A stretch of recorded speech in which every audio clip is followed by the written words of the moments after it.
Praise the lord. ప్రార్థన చేసుకుందాం. ప్రేమ నమ్మకమైన మా ప్రియ పరలోక తండ్రి, కృపగలిగిన మా దేవా పరిశుద్ధుడా, నీ పాదములకు స్తుతి స్తోత్రములు వందనాలు చెల్లిస్తున్నాం ప్రభా. ఉదయం నుంచి సాయంకాలం వరకు నీ రెక్కల చాట మమ్మల్ని మీరు ఈ దినమంతా కూడా మీరు భద్రపరిచినందుకై స్తోత్రములు. ఈ సాయంకాల సమయంలో సంఘముగా మరొకసారి నీ పాదం దగ్గర మమ్మల్ని మీరు సమకూర్చినారు. అందును బట్టి నేను సూచిస్తా ఉన్నాం. వచ్చిన మా ప్రియులను అందరిని బట్టి కూడా స్తోత్రములు ప్రభా. మరి రాలేకపోయిన వారి కొరకు కూడా ప్రార్థిస్తా ఉన్నాం. మీరే కృప చూపించండి. లైవ్ ద్వారా ఎందరూ నీ మాటలు వింటున్నారు ప్రభా. మా తండ్రి ఏకీభవించే ప్రతి ఒక్కరిని కూడా మీరు దేవా మరి ఇంతవరకు కాపాడినందుకై నీకే స్తుతి స్తోత్రం వందనాలు చెల్లిస్తా ఉన్నాం ప్రభా. ఈ సాయంకాలం కూడికలో మీరు తోడైండండి. నిన్ను గురించి పాడుటకు శ్రేష్టమైన నీ మాట ధ్యానించడానికి సహాయపడమని ప్రార్థిస్తున్నాం ప్రభా. ఎటువంటి ఆటంకాలు తొందరపాటు లేకుండా సహాయపడండి. మంచి వాతావరణం మీరు అనుకూలించండి. కరెంటును మైకును మౌతును నీ స్వాధీనం ఉంచుకోండి. లైవ్ కొరకు కూడా నీ కృపను కోరుకుంటా ఉన్నాం దేవా. వాడుకునే పరికరాలు కూడా నిశ్చితానుసారంగా నీ పని కొరకు వాడబట్టడానికి సహాయపడండి. నీ విడుదలకు కావాల్సిన కృపను దయచేయమని ప్రార్థిస్తున్నాం ప్రభా. మా తండ్రి మరి నీ దాసుని మీరు నిలబెట్టుకొని మీ నోటికి బుర్రగా వాడుకోనండి. ప్రారంభం నుంచి చివరి వరకు మీరు మాకు అధికారిగా ఉండి నడిపించమని, అంధకార శక్తులు చీకటి శక్తులు వేసిన వాళ్ళని బంధించి పారదోలుతున్నా మీరు మాకు తోడై ఉండండి. ఎటువంటి తొందరపాటు లేకుండా సహాయపడండి దేవా. ఈ సమయంలో నీ యొక్క ఆశీర్వాదాలతో మమ్మల్ని నింపుమని యేసుక్రీస్తు నామములో స్తోత్రించి అడిగి వేడుకుంటున్నాం తండ్రి, ఆమేన్.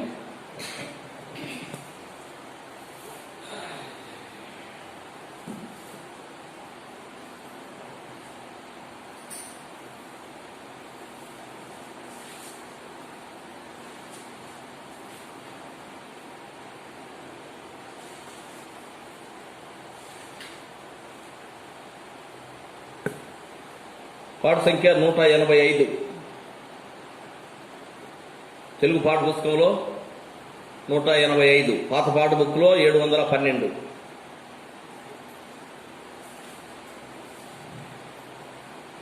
యేసు ప్రభుని సంకల్పములు మారవు ఎన్నటికీ, మహాప్రభావము ఆయనకే యుగ యుగముల వరకు. మహాప్రభావము ఆయనకే యుగ యుగముల వరకు. మోసేను ఏర్పరచుకొని తన ప్రజలను విడిపింపా,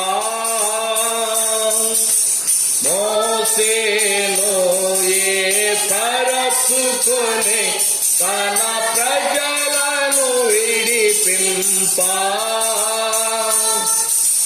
చేసెనుగా ఘన కార్యములు వారి మార్గములో, చేసెనుగా ఘన కార్యములు వారి మార్గములో. త్రోసినను నడిపించెను వారిని విసుకక తన త్రోవా, త్రోసినను నడిపించెను వారిని విసుకక తన త్రోవా.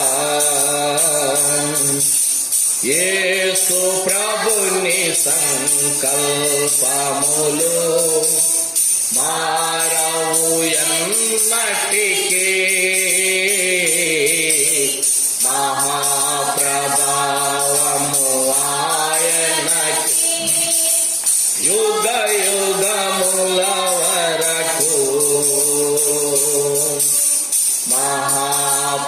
మహాప్రభావము ఆయనకే యుగ యుగముల వరకు.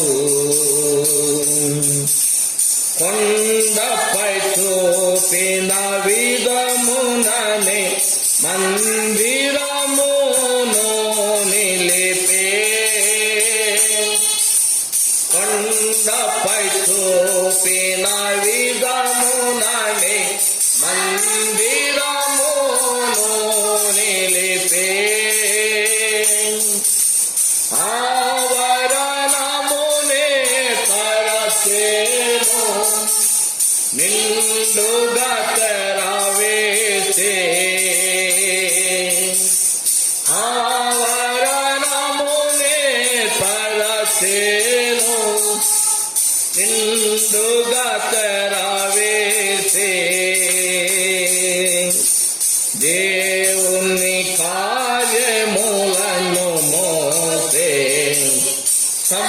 సంపూర్ణము చేసే దేవుని కార్యములను మోసే సంపూర్ణము చేసే యేసు ప్రభుని సంకల్పములు మారవు ఎన్నటికీ మహాప్రభావం ఆయనకే యుగ యుగముల వరకు మహాప్రభావం ఆయనకే యుగ యుగముల వరకు మందిర పాని అంతయును సంపూర్ణము చేయగనే మందిర పాని అంతయును సంపూర్ణము చేయగనే సుందరముగను కమేగము గుడారమును కమ్మే సుందరముగను కమేగము గుడారమును కమ్మే మందిరమంతయు యెహోవా తేజస్సుతో నిండెన్ మందిరమంతయు యెహోవా తేజస్సుతో నిండెన్ యేసు ప్రభుని సంకల్పములో మారవు ఎన్నటికీ మహాప్రభావం ఆయనకే యుగ యుగముల వరకు మహాప్రభావం ఆయనకే యుగ యుగముల వరకు నావన్నీయును నీవే గదా అమరుడవగు దేవా నావన్నీయును నీవే గదా అమరుడవగు దేవా నీవన్నీయు నాకిచ్చితివి నీ కృపను బాటి నీవన్నీయు నాకిచ్చితివి నీ కృపను బాటి మహిమా పరసును ఎల్లప్పుడు ఇహ పరములయందు మహిమా పరసును ఎల్లప్పుడు ఇహ పరములయందు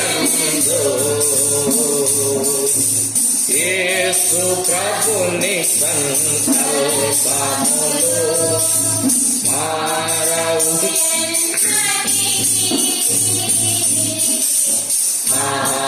మహాప్రభావం ఆయనకే యుగ యుగముల వరకు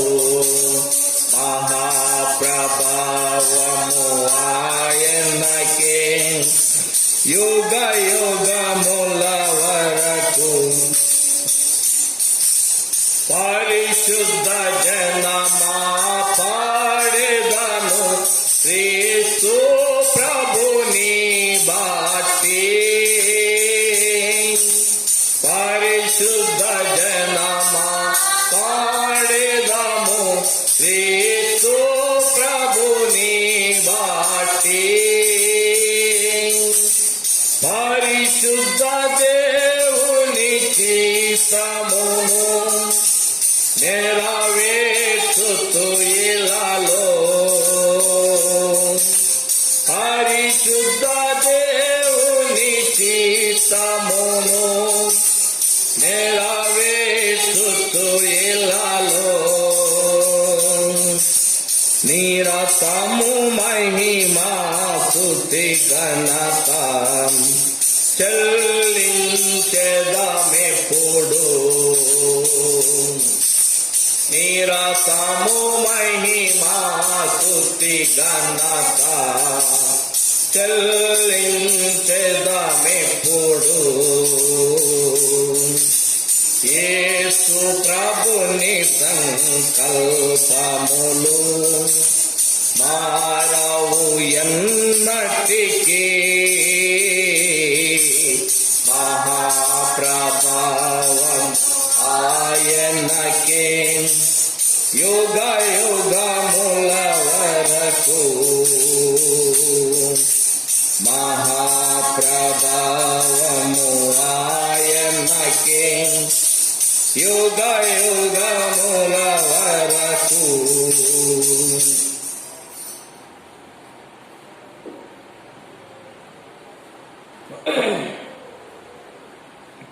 కన్నడ పాట పుస్తకంలో పాట సంఖ్య 191.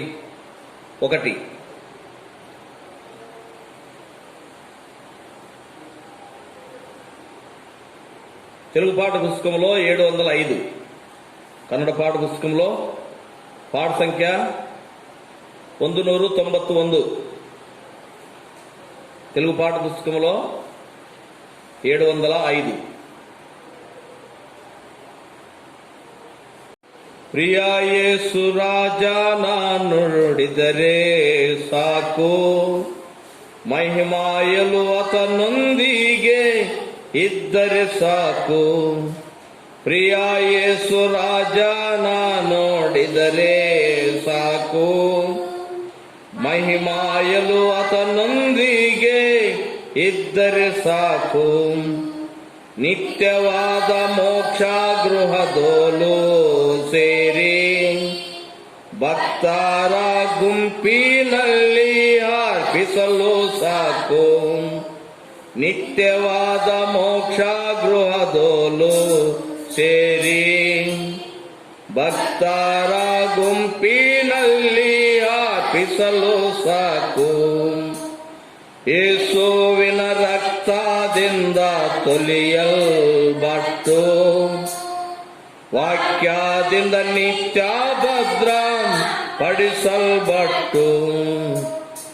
ಯೇಸುವಿನ ರಕ್ತದಿಂದ ತೊಳೆಯಲ್ಪಟ್ಟು ವಾಕ್ಯದಿಂದ ನಿತ್ಯ ಭದ್ರ ಪಡಿಸಲ್ಪಟ್ಟು.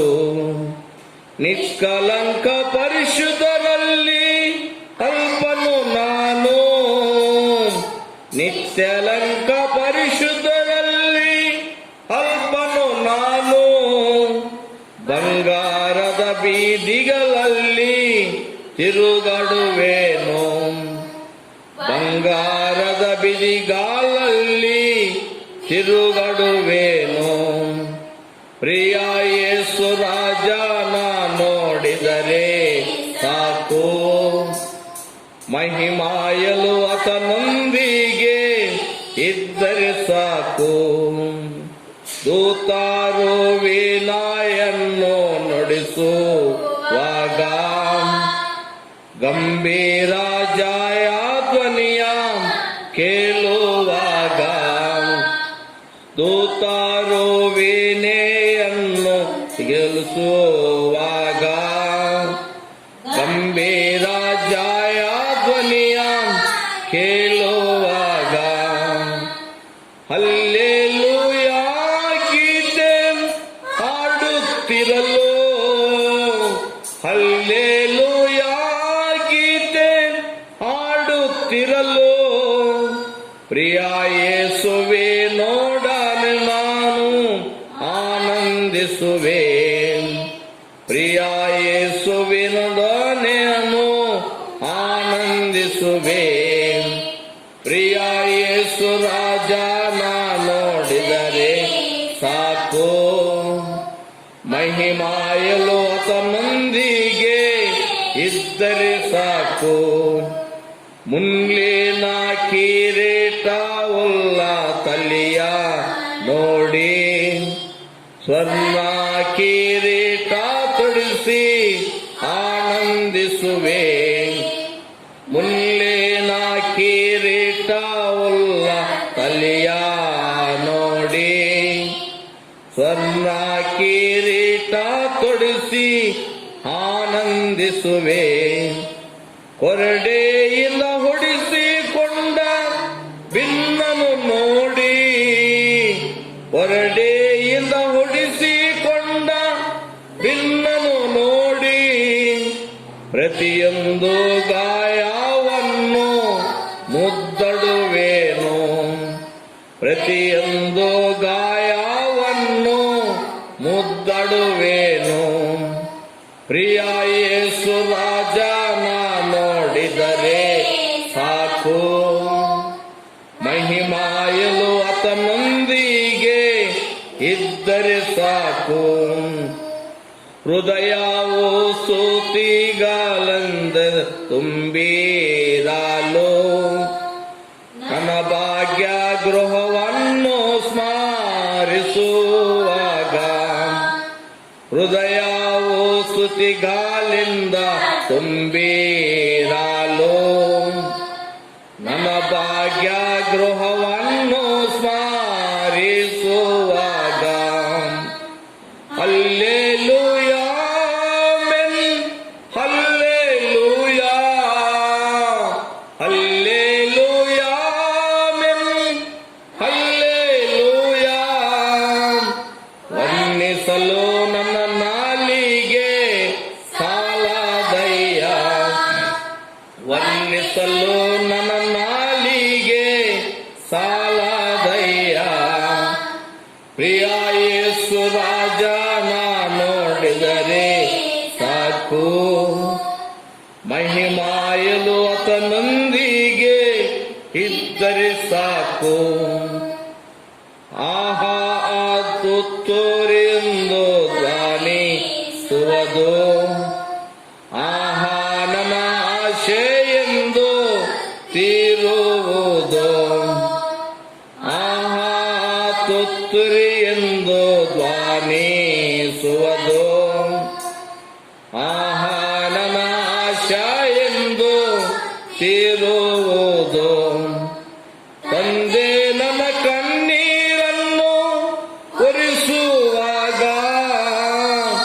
ತಂದೆ ನನ್ನ ಕಣ್ಣೀರನ್ನು ಒರೆಸುವಾಗ. ಆಶೆಯಿಂದ ಕಾದಿರುವುದು ನನ್ನ ಹೃದಯ. ಆಸೆಯಿಂದ ಕಾದಿರುವುದು ನನ್ನ ಹೃದಯ. ಪ್ರಿಯ ಯೇಸು ರಾಜನ ನೋಡಿದರೆ ಸಾಕು. ಮಹಿಮಾಯಲು ಆತನೊಂದಿಗೆ ಇದ್ದರೆ ಸಾಕು. ಪ್ರಿಯ ಯೇಸು ರಾಜನ ನೋಡಿದರೆ ಸಾಕು.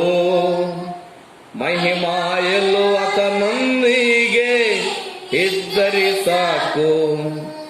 ನಿತ್ಯವಾದ ಮೋಕ್ಷ ಗೃಹದೋಲು ಸೇರಿ ಭಕ್ತರ ಗುಂಪಿನಲ್ಲಿ ಹರ್ಷಿಸಲು ಸಾಕು.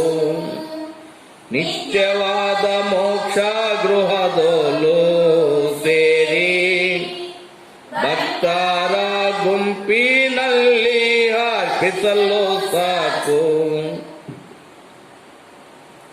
ప్రార్థన చేస్తున్నాం. మహిమగల తండ్రి, కృపగలిగిన దేవ, పరిశుద్ధుడా, నీ పాదములకు స్తుతి స్తోత్రములు వందనాలు చెల్లిస్తా ఉన్నాం ప్రభా. ఈ సాయంకాలము నీ ఇంట్లో మమ్మల్ని మీరు సమకూర్చున్నారు. స్తోత్రములు. ఇంతవరకు పాటల ద్వారా స్తుతించే కృపనిచ్చినారు దేవా. శ్రేష్టమైన నీ మాటల ద్వారా మీరు మాతో మాట్లాడండి. మీ దాసుని మీరు నిలబెట్టుకొని దేవా, మరి యొక్క బైబిల్ స్టడీ ఈ దినమున దేవా, ఈ దిన భాగమును మీరు మాకు నేర్పించండి. విశ్వాస జీవితంలో మమ్మల్ని బలపరచమని ప్రార్థిస్తున్నాం. సమస్తమును నీ స్వాధీనంలో ఉంచుకోనండి ప్రభా. నీ దాసుని మీరు ఆత్మతో నింపి మీరు ఈ సమయంలో నిలబెట్టుకొని వాడుకొని మైండ్ పొందమని వినేవారు దేవా, మరి రక్షణ లేని వారికి రక్షణ దయచేయండి. రక్షించబడిన వారు ఆత్మీయంగా బలపరచబడి ధైర్యంగా దేవా మరి యొక్క విశ్వాస యాత్రలో కొనసాగటానికి మీరు కృప చూపించమని యేసుక్రీస్తు నామములో స్తోత్రించి అడిగి వేడుకుంటున్నాం తండ్రి. ఆమేన్.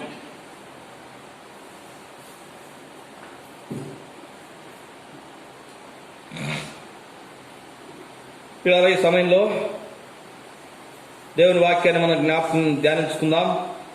హెబ్రీయులకు రాసిన పత్రిక 11వ అధ్యాయము.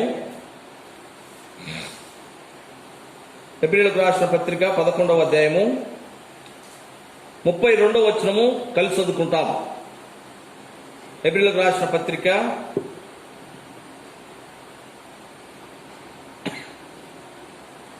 11వ అధ్యాయం 32వ వచనం మనందరం కలిసి చదువుకుందాం. ఇంకను ఏమి చెప్పుదును, గిద్యోను, బారాకు, సంసోను, యెఫ్తా, దావీదు, సమూయేలును వారిని గూర్చి ప్రవక్తలను గూర్చి వివరించుటకు సమయము చాలదు. ప్రభు యొక్క సమయంలో ఈ మాటల ద్వారా మనతో మాట్లాడును గాక. చదువుకున్నటువంటి భాగము ప్రియులారా, మరి విశ్వాస వీరులను మనం జ్ఞాపకం చేసుకుంటా ఉన్నాం. గత కొన్ని వారాల నుంచి మరి మనము విశ్వాసముతో మరి మన యొక్క యాత్రలో మనం నడుచుట కొరకై ఎంతో మంది మనకంటే ముందున్నటువంటి విశ్వాస వీరులను మనం జ్ఞాపకం చేసుకుంటా ఉన్నాం. దేవాతి దేవుడు మనకు పరిశుద్ధాత్మ దేవుడు అపోస్తులైనటువంటి పౌలు ద్వారా మనల్ని బలపరచుట కొరకై ఎంతో మందిని మనకంటే ముందున్నటువంటి వారిని మన కొరకై ఇక్కడ రాసి పెట్టినాడు. వారి జీవితాలు ఏ విధంగా వారి యొక్క యాత్రలో దేవుని యొక్క వాక్యమును అనుసరించి వారు నడుస్తూ వచ్చినారు. కాబట్టి మనము మరి ఒక్కొక్కరి గురించి మనము జ్ఞాపకం చేసుకుంటూ విశ్వాసంగా మనం బలపరచబడతా ఉన్నాం. గత వారంలో 31వ వచనం చదువుకున్నాము. మరి అక్కడ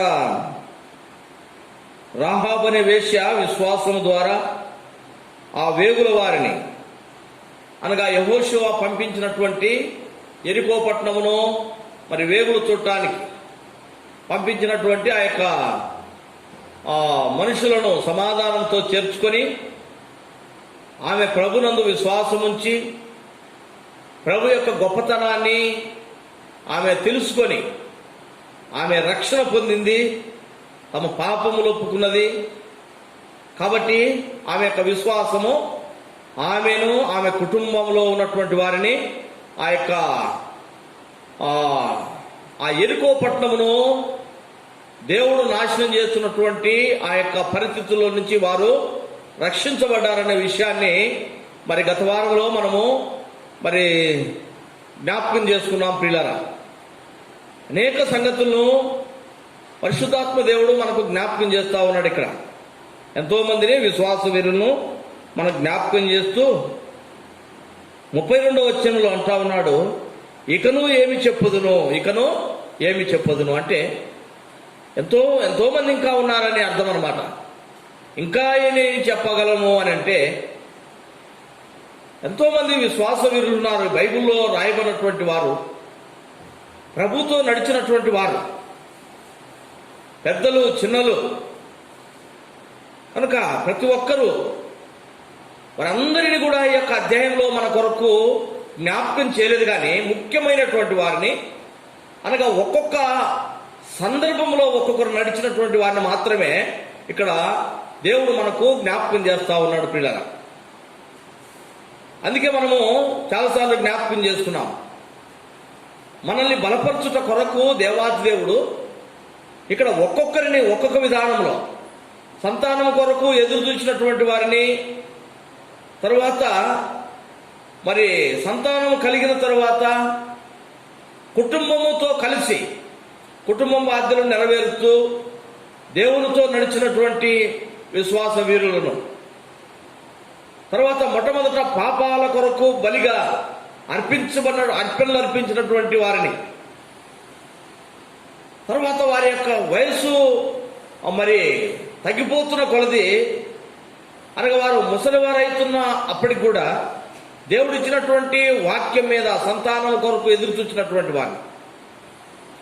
ఎందుకు అని అంటే ఒక్కొక్కరిని ఒక్కొక్క విధానం. మనల్ని బలపరచడానికి దేవుడు మనకు జ్ఞాపకం చేస్తా ఉన్నాడు. ఇంకనూ ఏమి చెప్పగలను అనే మాట మనం ఇక్కడ చూస్తా ఉన్నాం ప్రియులారా. అంటే ఎంతో మంది ఉన్నారు. ఈ వచనంలో అంటా ఉన్నాడు ఇంకనూ ఏమి చెప్పగలను అని. కొంతమందిని క్లుప్తంగా పేర్లతోటి అక్కడ జ్ఞాపకం చేస్తూ వచ్చినాడు. అక్కడ అంటా ఉన్నాడు సమయము సరిపోదు గనుక ఎక్కువ మందిని నేను చెప్తలేను, ఇదిగో వీరు కూడా జీవించినారని వారి పేర్లు చెప్తా ఉన్నాడు ప్రియులారా. మరి ఏ సందర్భంలో దేవుడు పౌలును నిలబెట్టుకొని వాడుకున్నాడో, లేక పౌలు ఆ యొక్క పూర్వీకులను వారి యొక్క విశ్వాసమును వారికి జ్ఞాపకం చేస్తున్నప్పుడు ఎంత సమయం సరిపోలేదేమో మనకైతే తెలియదు. మనం కూడా దేవుని వాక్యాన్ని ధ్యానించుకుంటున్నప్పుడు ఒక్కొక్కసారి సమయాన్ని బట్టి మనం క్లుప్తంగా ధ్యానించుకుంటా ఉంటాం కదా. అదేవిధంగా ఇక్కడ పౌలు కూడా ఇంకా ఏమి చెప్పగలను, ఇదిగో వీరున్నారు వారి గురించి పెద్దగా వివరించకుండా సమయము సరిపోదు కాబట్టి క్లుప్తంగా చెప్తా ఉన్నానని వారికి జ్ఞాపకం చేస్తూ వచ్చినాడు. అయితే మనకైతే ప్రియమైనటువంటి వారారా, సమయం ఉంది. ప్రతి వారము ఒక్కొక్కరిని గురించి క్లుప్తంగా ఒక్కొక్క దినమునైనా కూడా మనము వారు జీవించినటువంటి జీవితాలు, ప్రభు కొరకు నడిచినటువంటి విధానాలు మనము ధ్యానించుకుందాం. ఈ యొక్క వచనంలో మనం చదువుకున్నటువంటి వచనంలో ఎంతమంది ఉన్నారంట? విశ్వాస వీరులు గిద్యోను, బారాకు, సంసోను, యొఫ్తా, దావీదు, సమూయేలు. ఎంతమంది అంట? 6 మందిని జ్ఞాపకం చేసినాడు అనమాట ఒకటే వచనంలోనే. పౌలు అంటా ఉన్నాడు సమయం సరిపోదు కాబట్టి పేర్లు జ్ఞాపకం చేసినాడు. కనుక ఈ యొక్క 6 మంది కూడా జీవించినటువంటి జీవితాలు ప్రేమైనటువంటి వారు. ఇక్కడ విశ్వాస వీరులు వీరెవరంటండి? ఈ విశ్వాస వీరులైనటువంటి వారిని అనగా ప్రవక్తలనే మాట మనం చూస్తా ఉన్నాం. పైన ఉన్నటువంటి వారిని దేవుడు వారి జీవితాల్లో చేసినటువంటి కార్యములను వారు నడిపించిన విధానం కనుక వీరు కూడా శత్రు చేతిలో నుంచి తన యొక్క ప్రజలను విడిపించడానికి కనుక ప్రవక్తలు ఉంటా ఉన్నారు. ఇక్కడ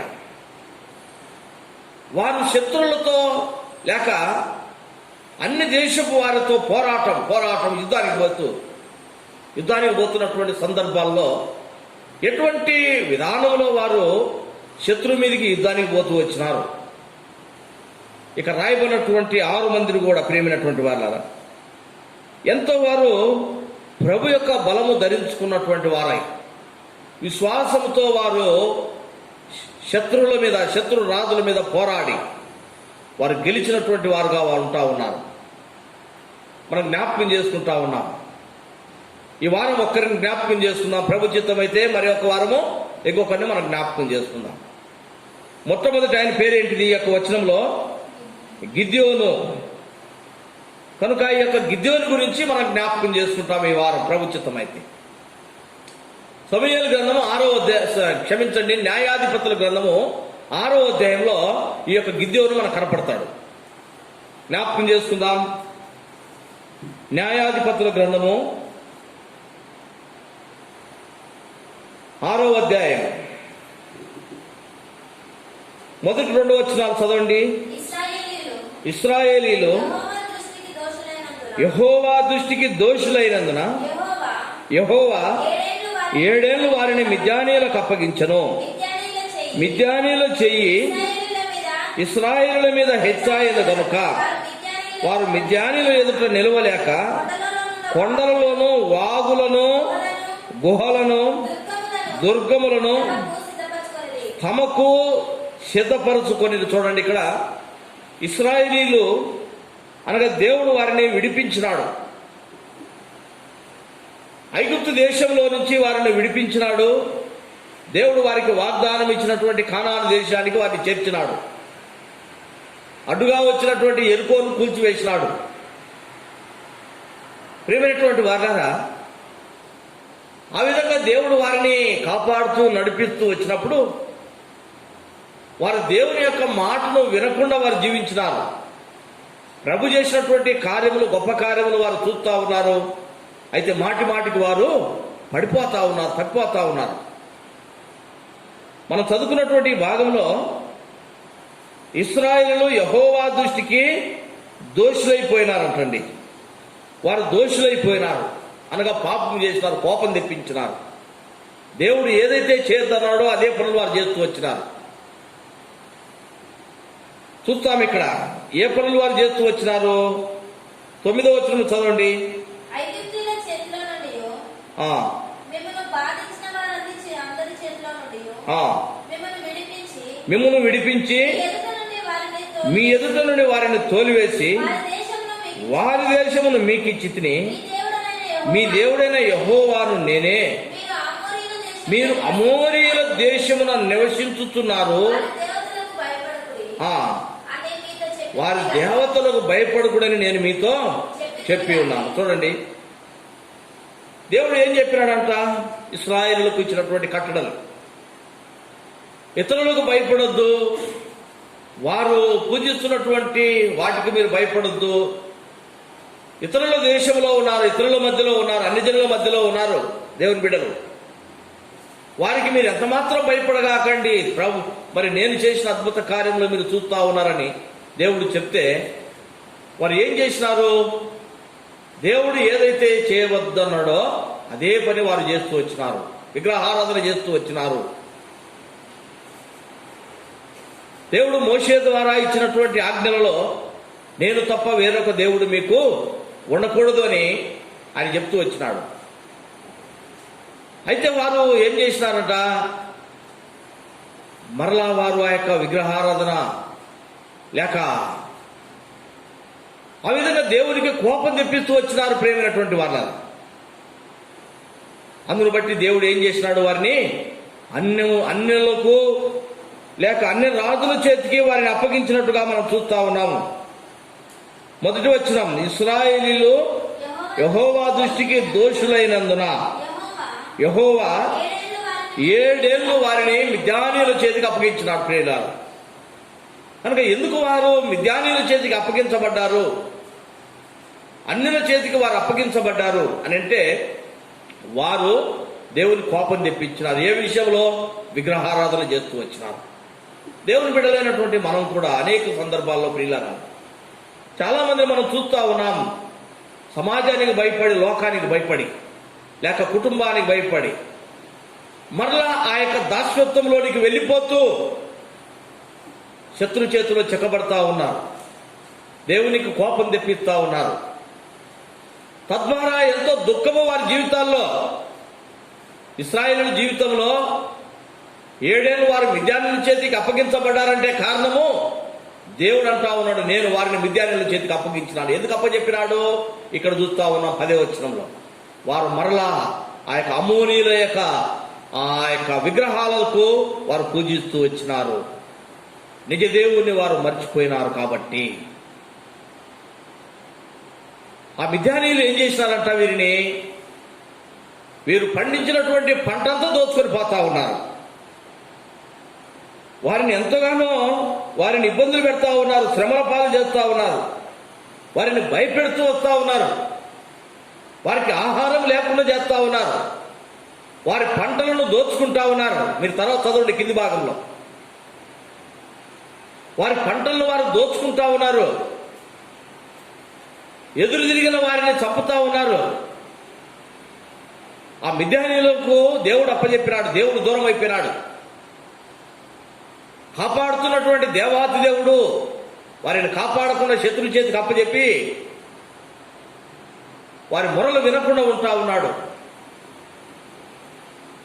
ఎప్పుడైతే వారు మరలా వారి యొక్క తప్పిదములు ఒప్పుకొని ప్రభు దగ్గరికి వచ్చి వారు మొరపెట్టినారో, వారు మొరపెడతా ఉన్నారు. చూడండి 7వ వచనం నుంచి 6వ అధ్యాయం 7వ వచనం. మిద్యానీయుల వలని బాధను బట్టి ఇశ్రాయేలు యెహోవాకు మొరపెట్టగా యెహోవా ఇశ్రాయేలు యొద్దకు ప్రవక్తను పంపించినాడు.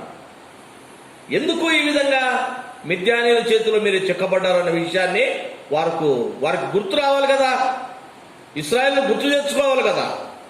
ఎందుకు ఇటువంటి పరిస్థితులు మనకు ఎదురవుతా ఉన్నాయి? ఇంత కష్టపడి మనం పంట పండిస్తే పంట వచ్చేసి మరి పంట కోల్చిన టైంలో లేక ఆ యొక్క రైతు గింజలు పండించి ఇంటికి తెచ్చుకుంటున్న టైంలో వచ్చేసి అవన్నీ దోచుకుని వెళ్ళిపోతా ఉన్నారు అన్నమాట. ఆహారం లేదు వారికి, ఇశ్రాయేలీయులకు ఇంకా ఆకలితో అల్లాడుతూ ఉన్నారు. అటువంటి పరిస్థితులలో ప్రభువా ఎందుకు మమ్మల్ని మిద్యాను చేతికి అప్పచెప్పినావు, మమ్మల్ని కాపాడని చెప్పి వారు ప్రార్థిస్తే ప్రవక్తను పంపించి చెప్తా ఉన్నాడు అనమాట. ఇదిగో నన్ను మీరు మర్చిపోయినారు. 8వ వచనంలో చూడండి, యెహోవా ఇశ్రాయేలీయులకు ప్రవక్తను పంపించెను, అతడు వారితో ఇలాగ ప్రకటించెను, ఇశ్రాయేలు దేవుడైన యెహోవా సెలవిచ్చినదేమనగా, నేను ఐగుప్తులో నుండి మిమ్మలను రప్పించి దాస్యపు గృహములో నుండి మిమ్మల్ని తోడుకొని వచ్చి తిని. చూడండి, దేవుడు ఏం చేసినాడంట? ఐగుప్తులో నుంచి విడిపించినాడు, దాస్యత్వములో నుంచి విడిపించినాడు. ఇటువంటి నన్ను మీరు మర్చిపోయి, నేను ఇచ్చినటువంటి ఆజ్ఞను మీరు మర్చిపోయి నన్ను ఆరాధించక ఏం చేస్తున్నారంట? మీరు సృష్టిని ఆరాధిస్తూ వచ్చినారు, అమోనీయుల దేవతలు మీరు ఆరాధిస్తూ వచ్చినారు. కాబట్టి మిద్యానీయులకు మిమ్మల్ని అప్పచెప్పేసినాను నేను. వారు పశ్చాత్తాపడ్డారు. ప్రియులారా, మన జీవితంలో కూడా అనేక సార్లు విశ్వాసులు ప్రేమైనటువంటి వాళ్ళ ఎందుకు మన జీవితాల్లో శ్రమలు శత్రువు చేతికి అప్పచెప్పబడతా ఉన్నాము, లేక నెమ్మది లేకపోవడానికి కారణాలు ఏంటి అనే విషయాన్ని నీ జీవితంలో ఎప్పుడైనా నువ్వు గ్రహించగలిగినావా? దేవుడిని దాస్యత్వములో నుంచి, పాపపు లోకము లేక లోకములో ఉన్నటువంటి పాపములో నుంచి, నిత్య నరకాగ్నిలో నుంచి నిన్ను విడిపించినటువంటి, నీ కొరకు ఈ లోకానికి వచ్చి బలిగా అర్పించబడినటువంటి ఆ దేవాతి దేవుని నువ్వు మరిచిపోయి లోకముతో మరలా ఏకీభవించడాన్ని బట్టి అనే విషయాన్ని ఏ దినమైనా నువ్వు గ్రహించగలిగినావా ప్రియ సహోదరుడా, సహోదరి? అయితే ఇశ్రాయేలు వారికి వచ్చినటువంటి ఈ పరిస్థితులు ఎందుకు మాకు వస్తా ఉన్నాయి? ప్రభు దగ్గరికి వెళ్ళి వారు మొరపెట్టినారు. దేవుడు చెప్పినాడు, ఇదిగో ఇందుకే మీకు పరిస్థితులు వచ్చినాయి. వెంటనే వారు ఏం చేసినారంట? క్షమాపణ అడిగినారు. వారు క్షమాపణ అడిగినప్పుడు దేవుడు వారి మొరను ఆలకించేసి వారి కొరకు ఒక ఆ న్యాయాధిపతిని, ఆ యొక్క మోయాబీల చేతులు లేక అక్కడ మిద్యానీయుల చేతుల్లో నుంచి విడిపించడానికి దేవుడు ఈ యొక్క గిద్యోనును దేవుడు అక్కడ ఏర్పాటు చేసుకున్నాడు. ప్రియమైనటువంటి వారారా, ఆ మిద్యానీయుల చేతిలో నుంచి ఇశ్రాయేలును విడిపించడానికి ఏం చేస్తా ఉన్నారు? మిద్యానీయులు ఈ ఇశ్రాయేలును పండించినటువంటి పంటంతా దోసుకుపోతా ఉన్నారు. వీరికి ఆహారం ఉండడం లేదు. అప్పుడు ఖర్చు పెట్టి పండించేదేమో ఇశ్రాయేలీయులు, ఖాళీ ఉండేసి పంట పండిన తర్వాత దోసుకుపోయి తినేది ఎవరంట? మిద్యానీయులు. అయితే దేవుడు వారి చేతిలో నుంచి వీరిని కాపాడి వారు పండించినటువంటి పంటను వారు దోచుకొని పోకుండా విడిపించడానికి, కాపాడటానికి ఎవరిని ఏర్పాటు చేసినాడంట? గిద్యోనుని ఏర్పాటు చేసుకున్నాడు. మనం చదువుతాం ఇక్కడ 11వ వచనం చదవండి. న్యాయాధిపతులు 6వ అధ్యాయం 11వ వచనం నుంచి, యెహోవా దూత వచ్చి అభియోజ్రీయుడైన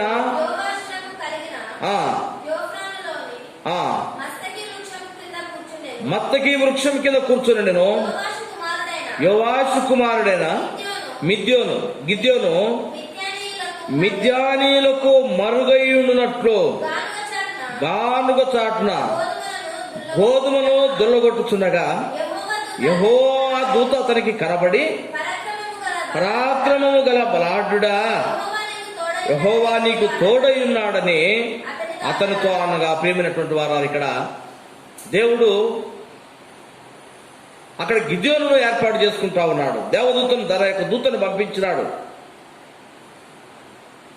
ఆ గిద్యోను దగ్గరికి పంపించినాడు. గిద్యోను ఎక్కడ ఉన్నాడంట? ఈ యొక్క మిద్యానీయులకు భయపడి ఒక గానుగ చాటున ఎవరికీ తెలియకుండా, ఎవరికి కనపడకుండా తన యొక్క పంటను, తన పొలంలో పడినటువంటి పంటను, గోధుమ పంటను తీసుకెళ్లి అక్కడ దులుపుకుంటా ఉన్నాడు. అనగా విత్తనాలు, ఆ యొక్క గింజలు సపరేట్ చేస్తా ఉన్నాడు అనమాట. బహిరంగంగా తన యొక్క పంటను ఆ కళ్ళంలో వేసేసి దులుపుతా ఉంటే, లేకపోతే ఆ యొక్క గింజలు మరి బత్తాలలో నింపడానికి ప్రయత్నం చేస్తే ఆ యొక్క మిద్యానీయులు వచ్చి మొత్తం ఎత్తుకొని పోతారు. కాబట్టి భయపడిపోయేసి తనకు ఆహారం కావాలి, తన కుటుంబం ఎంత ఆకలితో ఉన్నారు. అందుకే వారికి తెలియకుండా, మిద్యానీయులకు తెలియకుండా ఒక గానుగ చాటుకి వెళ్ళి ఆ గోధుమలను మరి ఏం చేస్తున్నాడంట, దులుపుతా ఉన్నాడు అనమాట. దేవదూతను దేవుడు పంపించినాడు. ఆ దేవదూత వచ్చి ఏమంటున్నాడంట,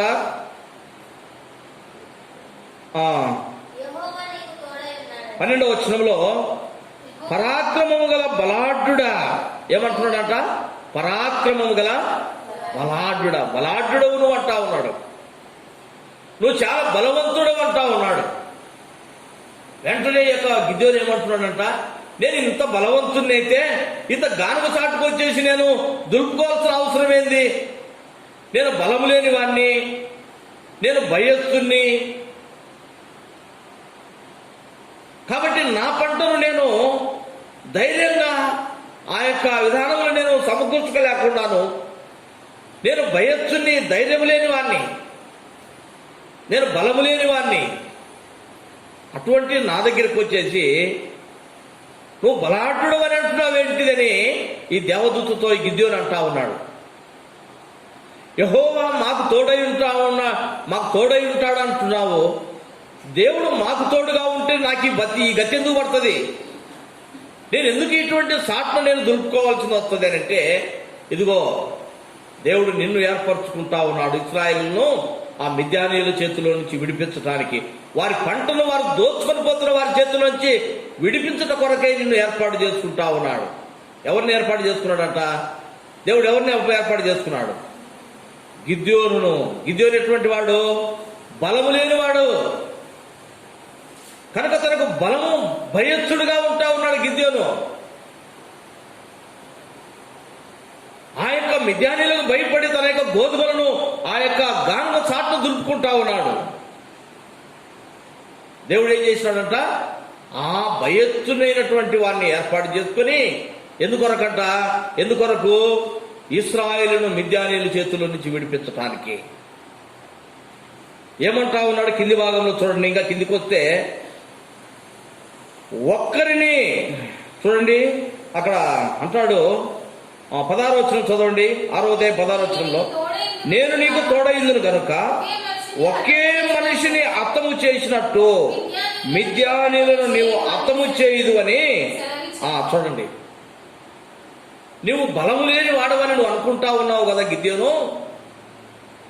నేను నీకు తోడయింది ఒక మనిషిని అత్తము చేసినట్టే ఆ యొక్క మిద్యానీయులు అందరిని కూడా నీ ఒక్కడిగా అర్థం చేయగలుగుతావు. అటువంటి బలం నీకు నేను ఇస్తాను. నమ్మలేకపోతా ఉన్నాడు కదా గిద్యోను. ఎవరైనా నమ్మగలుగుతారా?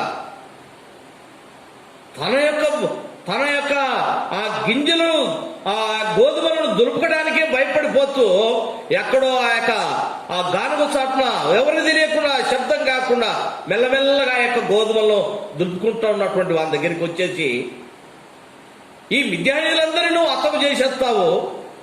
ఇశ్రాయేలు యొక్క వారి యొక్క ఆ పంటనంతా వారి చేతికి నువ్వు అప్పగించగలుగుతావు. ఒక్క మనిషిని చంపినట్టే నువ్వు అందరిని చంపుతావు అని అంటే ఎక్కడైనా నమ్మగడానికి వీలుంటుందండి? గిద్యోను నమ్మలేకపోయినాడు. ఒకవేళ నువ్వు నాకు బలమిచ్చుటిది నిజముగా, నాకు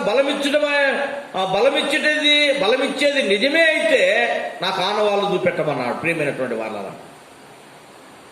ఈ అధ్యాయంలో 3 చోట్ల 3 సార్లు ఆ గిద్యోను దేవుని యొక్క శక్తిని అడుగుతా ఉన్నాడు. అనగా తనకు తాను నమ్మలేకపోతా ఉన్నాడు. చదవండి, అక్కడ 17వ వచనం నుంచి మనం చూస్తే, ఒక్క నిమిషము, 25వ వచనం నుంచి చూస్తాం. అక్కడ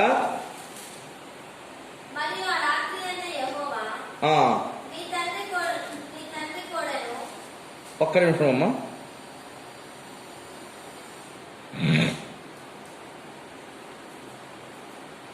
ఆ 17వ వచనం నుంచి, అందుకతడు నా ఎడల నీకు కటాక్షము కలిగిన ఎడల నాతో మాట్లాడుతున్న వాడవు నీవే అని నేను తెలుసుకున్నట్లు ఒక సూచన కనపరచు. ఒక సూచన కనుపరచుము. చూడండి, ఒక సూచన నాకు కనుపరచుమంటా ఉన్నాడు. నమ్మలేకపోతా ఉన్నాడు. నువ్వు నిజంగా నన్ను ఆ విధంగా నాకు బలం ఇచ్చేవాడివి అయితే నేను నమ్మాలంటే, లేక ఈ మిద్యానీయుల చేతుల నుంచి యొక్క ఇశ్రాయేలులైనటువంటి నీ ప్రజలను కాపాడి వారి యొక్క ధాన్యమంతా వారి చేతికి అప్పగించేవాడు నీవేని నేను గుర్తెరగాలంటే, ఇదిగో ఒక సూచన. ఏం సూచన అడుగుతా ఉన్నాడంట? నేను ఇప్పుడు వెళ్ళేసి భోజనం సిద్ధపరచుకొని వచ్చే వరకు, నీ సన్నిధానానికి తీసుకొచ్చే వరకు ఎక్కడికి వెళ్లకుండా నువ్వు ఇక్కడే ఉండు. 18 వచ్చిన చూడండి, నేను నీ యొద్దకు వచ్చి నా అర్పణను బయటకు తెచ్చి, నా అర్పణను బయటికి తెచ్చి నీ సన్నిధిని దానికి పెట్టు వరకు ఇక్కడి నుండి వెళ్ళకుము అని అంటా ఉన్నాడు అనమాట. ఇక్కడి నుండి నువ్వు వెళ్ళగాకు, ఈ చెట్టు కిందనే కూర్చోనండు. అక్కడ దేవుడు అంటా ఉన్నాడు, నీవు అర్పణ సిద్ధపరుచుకుని వచ్చే వరకు నేను ఇక్కడే ఉంటాను. ఇది మొదటి సూచన. గిద్యోను దేవునితో అడిగినటువంటి మొదటి సూచన అనమాట. రెండవ సూచన ఏమడిగినాడు? ఆ విధంగా ఉన్నాడు. మరి అక్కడ అర్పణ తీసుకొని వచ్చినప్పుడు దేవుడు అంగీకరించినాడు. తర్వాత ఏం జరిగిందని అంటే, తర్వాత మనం చూస్తాం, దేవుడు అక్కడ అతను చెప్తా ఉన్నాడు 23వ వచనంలో, అప్పుడు యెహోవా నీకు సమాధానము, భయపడకుము, నీవు చావవని. చూడండి, దేవుని నేను చూచినాను కనుక దేవుని చూచిన వాడిని నేను బ్రతకను, నేను చనిపోతాను అనుకున్నాడు. దేవుడు అంటా ఉన్నాడు, నీకు సమాధానము, నువ్వు భయపడగాకు, నేను బలపరచడానికి నేను వచ్చినాను. కాబట్టి అక్కడ చెప్పినాడు పని, ఆ పని చేస్తూ వచ్చినాడు. తర్వాత రెండవ సూచన ఏమడుగుతా ఉన్నాడు? ఇక్కడ చూస్తా 36వ వచనం నుంచి, న్యాయాధిపతులు 6వ అధ్యాయం 36వ వచనంలో, అప్పుడు గిద్యోను నీవు సెలవిచ్చినట్టు నా చేత ఇశ్రాయేలును రక్షింపనుద్దేశించిన ఎడల నేను కళ్ళమున గొర్రెబొచ్చు ఉంచిన తరువాత నేలంతయు ఆరియుండగా ఆ గొర్రెబొచ్చు మీద మాత్రమే మంచు పడు నెడల నీవు సెలవిచ్చినట్టు ఇశ్రాయేలును నా మూలముగా రక్షించదనని నేను నిశ్చయించుకుందునని దేవునితో అంటున్నాడు. రెండవ సూచన అన్నమాట. మొదటి సూచన ఏమడిగినాడు? నమ్మలేకపోతా ఉన్నాడు. ఇంత భయస్తున్నటువంటి నన్ను నువ్వు ఏర్పాటు చేసుకోవడం ఏంది? వేల మందిని చంపినట్టు నేను ఒక్క మనిషిని చంపినట్టు ఈ మిద్యానీయులందరినీ నేను చంపడానికి నాకు శక్తి రావటం ఏంది? నేను నమ్మలేకపోతా ఉన్నానని ప్రభుతో అన్నాడు. లేదు, నీకు నేను బలం ఇస్తా ఉన్నానని దేవుడు అంటే, గిద్యోను ఏమంటా ఉన్నాడంట? అయితే నీవు నాకు బలం ఇచ్చేది నిజమైతే ఇదిగో నేను అర్పణ తీసుకొని వస్తాను, అప్పటి వరకు నువ్వు చెట్టు కింద ఇక్కడే ఉండన్నాడు. ఆ విధంగా గిద్యోను పోయేసి అర్పణ సిద్ధపరచుకొని తీసుకొచ్చినాడు. అర్పణ దేవుడు అంగీకరించినాడు కనుక అక్కడ అర్పణను అగ్ని చేత మరి కాల్చివేసినటువంటి విధానం మనం వాడు చూస్తూ ఉన్నాం ప్రియులారా. తర్వాత రెండవ సూచన అడుగుతా ఉన్నాడు. ఏమంటా ఉన్నాడు? అక్కడికి కూడా నమ్మలేకపోయినాడు గిద్యోను. అయ్యో, ఆ మనుషులను నేను పోరాటం ఏంది? ఇది నిజమా కాదా? ప్రభు, ఇదిగో ఇంకొక సూచన చేయన్నాడు. ఏమంటా ఉన్నాడంట? ఆ గొర్రెల యొక్క బొచ్చును ఆ కళ్ళములో బరిచి పెడతాను. ఏమంటున్నాడంట అక్కడ? గొర్రెల బొచ్చును కళ్ళములో బరిచి పెడతాను. 37వ వచనంలో, నేను కళ్ళమును గొర్రెల బొచ్చు ఉంచిన తర్వాత నేనంతయు ఆరినట్టుగా చేసి. చూడు ఏమంటున్నాడంట? నేనంతా ఆరిపోయి ఉండాలి, కేవలం ఆ బొచ్చు మాత్రమే తడుచుండాలి. ఆ గొర్రెల యొక్క ఆ వెంట్రుకలు, ఆ బొచ్చు అంతా కూడా కళ్ళములో బరిచి పెడతాను. నీవు నన్ను ఏర్పరచుకున్నది మిద్యానీయుల చేతుల నుంచి ఇశ్రాయేలును నా ద్వారా విడిపించేది నిజమే అని నేను నమ్మాలంటే ఏం చేయమంటున్నాడు? ఆ కళ్ళములో లేక భూమి అంతా కూడా తడిగినే ఉండాలి, ఈ బొచ్చు మాత్రమే తడిచి ఉండాలి. ఇది ఎక్కడ సాధ్యమైపోతుంది? ప్రభువుకు సాధ్యమే ప్రేమైనటువంటి వాళ్ళ. కాబట్టి ఇటువంటిది కనుక నువ్వు చేస్తే నేను నమ్మగలుగుతాను. దేవుడు ఆ విధంగా చేసినాడండి. తర్వాత వచ్చిన చదవండి అక్కడ 38వ వచనంలో. అలాగున జరిగెను. అలాగునే ఏం జరిగిందంట? అలాగే జరిగింది. ఎట్లయితే గిద్యోను అడిగినాడో అదే విధంగా దేవుడు చేసినాడు. కోపం లేదనమాట. ఎందుకంటే ఈ భయస్థుని ధైర్యపరిచేది ఎట్లా? భయస్థుని దేవుడు ధైర్యపరిచేది ఎట్లా? మన జీవితాల్లో కూడా అనేక సార్లు మనం భయపడిపోతా ఉంటాం కదా. దేవుడు నా పట్ల ఈ కార్యం చేస్తాడా? కొన్ని సార్లు ప్రియమైనటువంటి వాళ్ళ దేవుణ్ణి మనం కూడా పరీక్ష చేస్తూ ఉంటాం. అయితే ఇది విశ్వాసం ద్వారా ఇంకా నమ్మకంగా గిద్యోను ముందుకు నడుట కొరకై ప్రభు దగ్గర సూచనలు అడిగినాడు. ప్రభును శోధించే సూచన కాదు ఇది. తనకి ఇంత శక్తి ఉంది అని తను తెలుసుకునేటటువంటి తాను గిద్యోను తెలుసుకోవడానికి మాత్రమే దేవుని దగ్గర సూచన అడుగుతా ఉన్నాడు. ప్రభును శోధించడానికి కాదు అడిగింది. ప్రభు దగ్గర మనం అడగొచ్చు. ఎందుకు? శోధించుటకు కాదు మనం అడగాల్సింది, శోధించడానికి కాదు. ప్రభు, నిజంగా బలం లేనటువంటి నా ద్వారా నువ్వు ఈ కార్యం జరిగిస్తావా? నేను ఏ విధంగా నమ్మాలి? గిద్యోను ఆ విధంగా అడుగుతూ వచ్చినాడు ప్రియులారా. రెండవ సూచన దేవుడు చేసినాడు. తర్వాత భయంతో అడుగుతా ఉన్నాడు. ఇంకొకసారి అడుగుతా ఉన్నాడు, అయ్యో నేను అడగటం వల్ల దేవుడు కోపపడతాడేమో, ఒకవేళ నేను ఇంతటి వన్నే కాదని నన్ను నేను తెలుసుకోవడానికి ప్రభుని అడుగుతా ఉంటే ఒకవేళ నేను శోధిస్తున్నానని దేవుడు ఏమన్నా నా మీద కోపపడతాడేమో. అందుకే ఏమంటున్నాడంట 39వ వచనంలో, నీ కోపము నా మీద నుండనీయకుము. ప్రభువా, నీ కోపము దయచేసి నా మీద ఉండనే కాకయ్యా. నిన్ను శోధించడానికి కాదు నేను అడిగేది. నాకింత బలం ఉందా నేను తెలుసుకోవాలి కదా. నన్ను నువ్వు నిజంగా ఏర్పరచుకున్నది నిజమేనా నేను తెలుసుకోవటానికే ప్రభువా, దయచేసి నా మీద కోపం కాకయ్యా. ఇంకొక సూచన చేయ. ఏంటిదా సూచన? భూమి అంతా తడిసిపోయి ఉండాలి, ఆ గొర్రెల బొచ్చు మాత్రము తడవకుండా ఉండాలి. ఫస్ట్ ఏం అడుగుతా ఉన్నాడంట?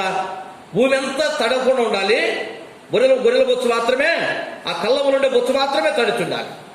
ఇప్పుడు ఏం అడుగుతున్నాడంటే భూమి అంతా తడిచిపోయి ఉండాలి, ఆ గొర్రెల బొచ్చు మాత్రము తడవకుండా ఉండాలి. ప్రభు చేసినాడు ప్రియమైనటువంటి వాళ్ళ. అప్పుడు నమ్మినాడండి గిద్యోను. ప్రభు యొక్క మహాబలమైనటువంటిదో నమ్మినాడు. ప్రభువా, ఆ మిద్యానీయుల చేతిలో నుంచి విడిపించడానికి నన్ను నువ్వు ఏర్పరచుకున్నావన్న విషయాన్ని నేను గ్రహించినాను, నేను వెళ్తాను ముందుకు. విశ్వాసముతో వెళ్ళగలిగినాడు ప్రియులారా. దేవుడు అంటా ఉన్నాడు 7వ అధ్యాయం 1-2 వచనాలు చదవండి. 7వ అధ్యాయం 1-2. అప్పుడు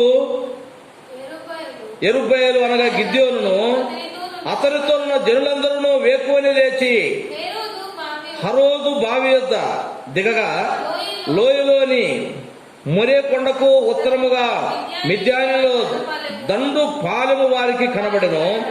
యెహోవా నీతోనున్న జనము ఎక్కువ మంది, నేను వారి చేతికి మిద్యానీయులను అప్పగింప తగదు.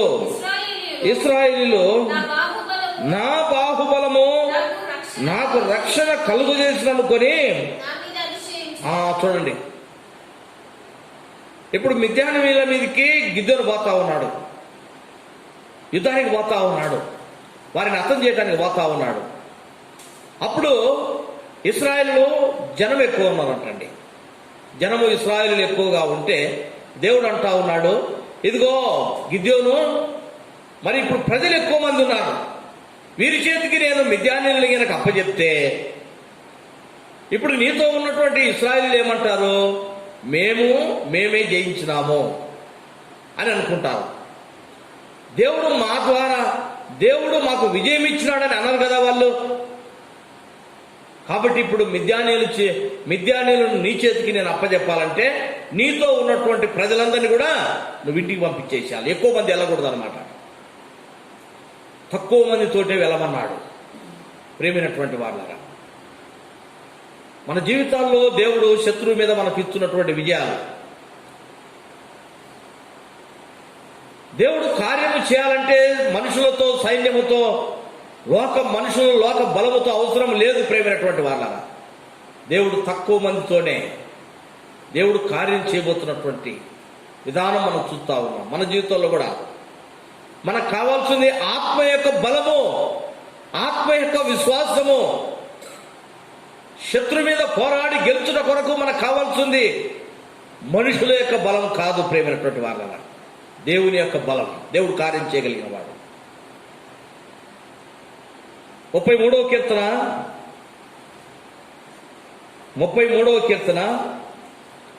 16వ వచనం చదవండి.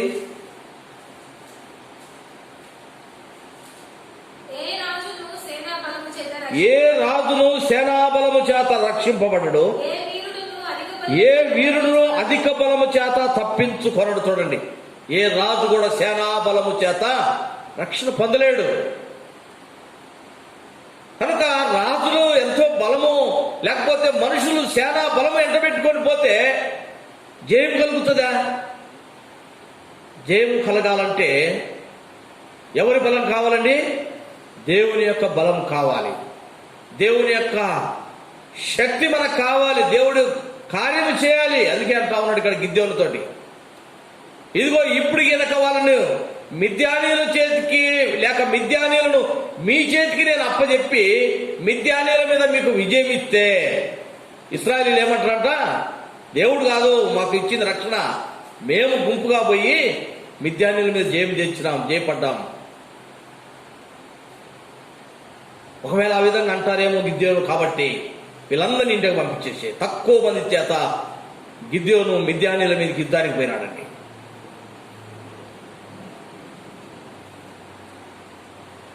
కనుక దేవుడు కార్యం చేస్తా ఉన్నాడు. కాబట్టి మనం చూస్తా ఉన్నాం ప్రేమైనటువంటి వాళ్ళ, దేవుని యొక్క శక్తి మనకు కావాలి. మనుషులను బట్టి మనల్ని, మనుషుల బలం బట్టి మనం అతిశయపడకూడదు. అనేక సందర్భాల్లో దేవుడు మన పట్ల చేసిన కార్యములను బట్టి ఏమనుకుంటున్నారు మనుషులు?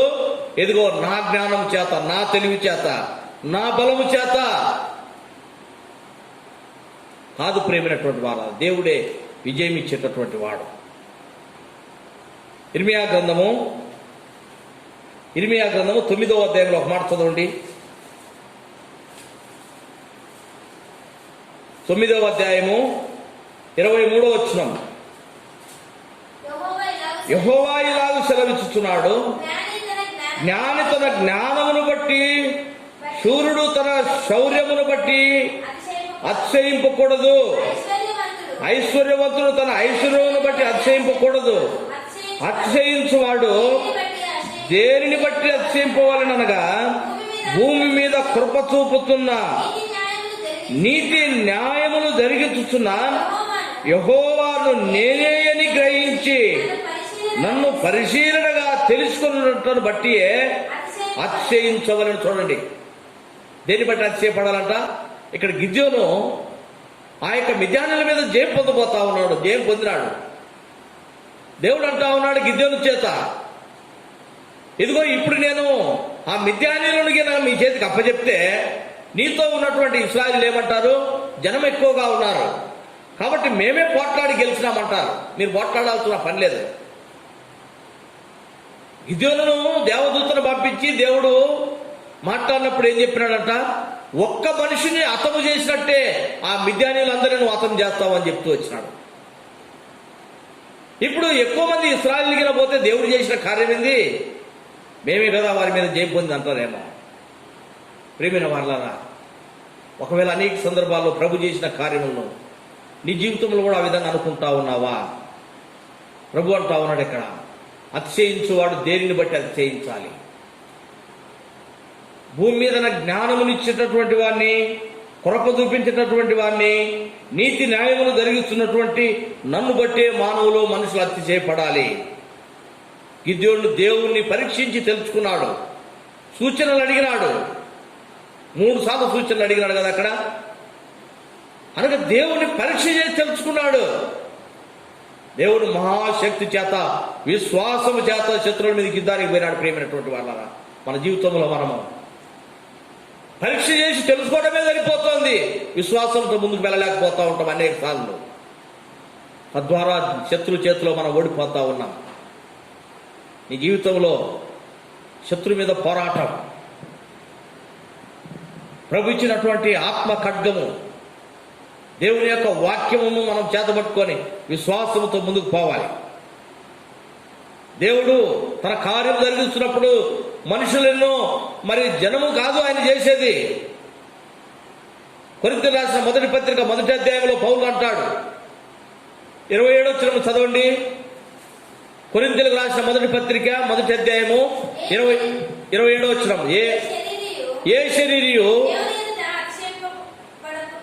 దేవుని ఎదుట అతిశయించబడకున్నట్లు జ్ఞానులను సిగ్గుపరచుటకు లోకములో నుండి వెరివారిని దేవుడు ఏర్పరచుకొని ఉన్నాడు. చూడండి, యేసుప్రభు వారి లోకములో ఉన్నప్పుడు ఆయన మహా అద్భుత కార్యమును, ఆయన చేసినటువంటి అద్భుత కార్యమును సర్వలోక ప్రజలకు తెలియపరచడానికి ఎవరిని ఏర్పరచుకున్నాడు? మంచి మంచి ఇంజనీర్లను ఎన్నుకున్నాడా? మంచి మంచి లోకములో మరి చదువులు చదివి డిగ్రీలు సంపాదించినటువంటి వారిని ఎన్నుకున్నాడా? ఏమీ జ్ఞానం లేనటువంటి చేపలు బట్టి వారిని పోయి ఎన్నుకున్నాడండి. చేపలు బట్టేవారు యేసు ప్రభును మొట్టమొదట పిలిచిన యేసు ప్రభు మొట్టమొదట ఎన్నుకున్నటువంటి ఏర్పరచుకున్నటువంటి ఆ శిష్యులు ఎటువంటి వారు? వారు చేపలు పట్టేవారు. వారు సముద్రంలో చేపలు పడుతుంటే వారిని పిలిచినాడు. వారి వలలు వాళ్ళు సరి చేసుకుంటుంటే పిలిచినాడు. ఏమని పిలిచినాడంట? రండి, మీరు చేపలు పట్టుకోవడం కాదు, మిమ్మల్ని మనుషులు పట్టుకోలుగా చేస్తాను. ప్రేమైనటువంటి వాళ్ళ జ్ఞానులను సిగ్గుపరచటానికి ఇది దేవుని యొక్క కృప. ఆ విధంగా ఏర్పరచుకొని అద్భుత కార్యములు ఆ శిష్యుల ద్వారా దేవుడు జరిగించినాడనంటే ఇదిగో వారి యొక్క శక్తి బట్టి కాదు కదా. దేవుడు అద్భుత కార్యములు చేయగలిగినటువంటి వాడు, ప్రియమైనటువంటి వాడు. మన జీవితంలో కూడా మనము దేవుని యొక్క శక్తిని మనము పరీక్ష చేసి తెలుసుకోవాలి, శోధించకూడదు. విశ్వాస జీవితంలో గిద్యోను ఆ యొక్క మిద్యానీయుల మీద విజయం పొందినాడంటే దేవుడు తనను బలపరుస్తూ వచ్చినాడు. మనం ఎట్లా ఉంటా ఉన్నాం? యాకోబు రాసిన పత్రిక 7వ అధ్యాయం, క్షమించండి 4వ అధ్యాయం 7వ వచనం చదవండి. కాబట్టి దేవునికి లోబడి ఉండుడి, అపవాదిని ఎదురించుడి, అప్పుడు వాడు మీ యొద్ద నుండి పారిపోతాడు. కనుక ప్రియమైన వాళ్ళు మనం ఏం చేయాలి? దేవునికి లోబడి ఉండాలి. దేవుని యొక్క మహాశక్తిని బట్టి మనం అతిశయపడతా ఉండాలి. ఎన్నిసార్లు దేవుడు మనకు శత్రు మీద విజయం ఇచ్చినా కూడా ప్రభును స్తుతిస్తూ ఉండాలి. మనం అతిశయపడకూడదు అనమాట. ఇర్మియా గ్రంథం 9వ అధ్యాయంలో మనం చదువుకున్నాం, ఏ మానవుడు కూడా తన జ్ఞానమును బట్టి అతిశయపడకూడదు, తన యొక్క ఐశ్వర్యాన్ని బట్టి అతిశయపడకూడదు. జ్ఞానం ఇచ్చేవాడు, ఐశ్వర్యం ఇచ్చేవాడు, నీతి న్యాయములు జరిగించినటువంటి దేవుని యందు నాయంది అతిశయపడమని దేవుడు చెప్తా ఉన్నాడు. ప్రియమైనటువంటి వాళ్ళ కాబట్టి ఇక్కడ యాకోబు అంటా ఉన్నాడు, మనం దేని విషయం కూడా మనం అతిశయపడకూడదు. సర్వమును జరిగిస్తున్నటువంటి దేవుని బట్టి మనం అతిశయపడాలి. దేవునికి లోబడి ఉండాలి. ఏమంటున్నాడంటండి? దేవునికి లోబడి ఉండాలి. గిద్యోను లోబడ్డాడు. కాబట్టి విశ్వాస వీరుల లిస్టులోకి ఆ గిద్యోను వచ్చినాడు. ఎక్కడో బలం లేనివాడుగా ఆ యొక్క గానుగ చాటును నిలబడి ఆ గోధుమలు దులుపుకుంటున్నటువంటి బలహీనుడైనటువంటి మరి బలము లేనటువంటి వాడు, భయస్థుడైనటువంటి గిద్యోనును దేవుడు ఏర్పరచుకొని ఆ యొక్క మిద్యానీయులను హతము చేసి ఆ ఇశ్రాయేలుల యొక్క ధాన్యమునంతని కూడా మరల వారికి ఇప్పించినాడంటే ప్రేమైనటువంటి వాళ్ళారా, గిద్యోను దేవునికి లోబడ్డాడు, శిష్యులు లోబడ్డారు. కాబట్టి జ్ఞానము లేనటువంటి, ఆ చదువు లేనటువంటి ఆ యొక్క శిష్యుల ద్వారా దేవుడు అద్భుత కార్యములు చేస్తూ వచ్చినాడు. యేసుప్రభు చెప్తూ వచ్చినాడు అనమాట, నేను ఇప్పుడు చేస్తున్న కార్యాలు మీరు చూస్తున్నారు కదా, ఇంతకంటే ఇంకా గొప్ప అయినటువంటి అద్భుత కార్యములు మీ ద్వారా నేను జరిగిస్తూ వచ్చినాడు దేవుడు శిష్యుల ద్వారా. ప్రేమైనటువంటి వాళ్ళరా, ఏం చేయాలంటే మనము లోబడి ఉండాలి. ప్రభు మహాశక్తి కలిగినటువంటి వాడు, శత్రు మీద మనకు విజయం ఇచ్చినటువంటి వాడు. కనుక మన విశ్వాస జీవితంలో లోబడతా ఉన్నామా, అతిశయపడతా ఉన్నామా? శత్రు మీద పోరాటం గెలుపు ప్రభు ఇచ్చేటటువంటి వాడని మనం లోబడి ఉండాలి. ప్రేమైనటువంటి వాళ్ళని పేతురు రాసిన మొదటి పత్రికలో ఒక మాట మనము జ్ఞాపకం చేసుకుని ముగించుకుందాం. పేతురు రాసిన మొదటి పత్రిక 5వ అధ్యాయము 8వ వచనం చదవండి. నిబ్బరమైన బుద్ధి గలవారై మెలకువగా ఉండుడి. మీ విరోధి అయిన అపవాది గర్జించు సింహం వలె ఎవరిని మెరుగుదునా అని వెతుకుతూ తిరుగుతా ఉన్నాడు. కనుక ప్రేమైనటువంటి వాళ్ళ మనం లోబడి ఉండాలి. ప్రభు ఇచ్చినటువంటి ఆ యొక్క శక్తిని మనం గ్రహించాలి. గిద్యోను ఎట్లయితే భయపడకుండా దేవుడు ఇచ్చినటువంటి ధైర్యం చేత శత్రు మీదకి వెళ్ళాడు యుద్ధానికి, విశ్వాస జీవితంలో గెలుపు పొందుట కొరకై ప్రభు మనకి ఇచ్చినటువంటి వాగ్దానం, ప్రభు మనకిచ్చినటువంటి ఆత్మశక్తిని మనం కలిగి ధరించిన వారిమై మన బలాన్ని చూసుకోకూడదు, మన జ్ఞానాన్ని చూసుకోకూడదు. లేకపోతే మనం మంచి మాటకార్యమని మనం జయం పొందుతామనేటటువంటి ధైర్యంతో మనం శత్రు మీదకి పోకూడదు.